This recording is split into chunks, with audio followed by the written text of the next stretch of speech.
So, what did you want to discuss? Sara got right to the point, assuming this discussion was not going to go well. Do you recall the events from our situation last year in Alaska? Of course I recall the events. My sister almost died. And if it hadn't been for Kimball— He raised his hand to calm her down or to shut her up. Sara wasn't sure which. Let me start over.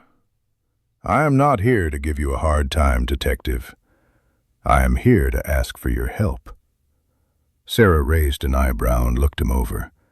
In the background, she noticed another agent had come in and taken a booth within earshot. Go on, Agent Girard continued.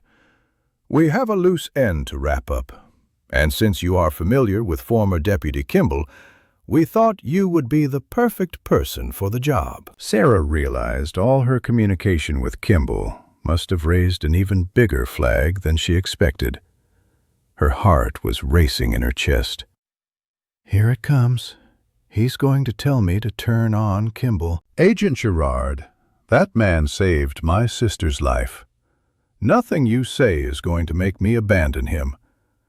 We would not be here today had he not taken the lead and ultimately cracked open that case. Would you just listen, please?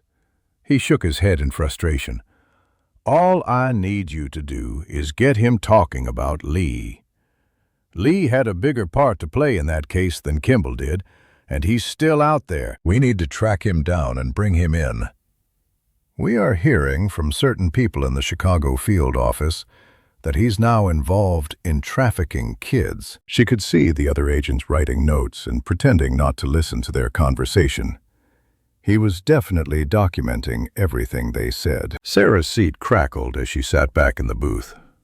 She felt sick thinking about Lee. She knew from many conversations over the past year with Kimball that his brother was no longer in Glen Allen. The last she heard, he had moved back to Chicago where they grew up. Agent Girard, from the sound of things, you've been listening to my conversations with Kimball.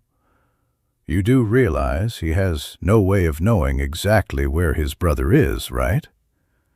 What do you think Kimball can tell me that he wouldn't already tell you? Former Deputy Kimball has been transparent with us.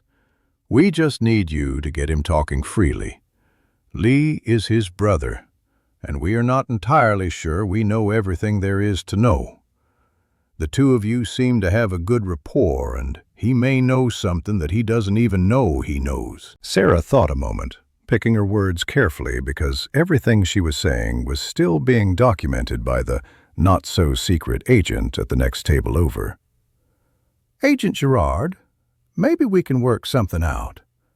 I've got a proposition for you. He sat back and waited. He had a pretty good idea where this conversation was going.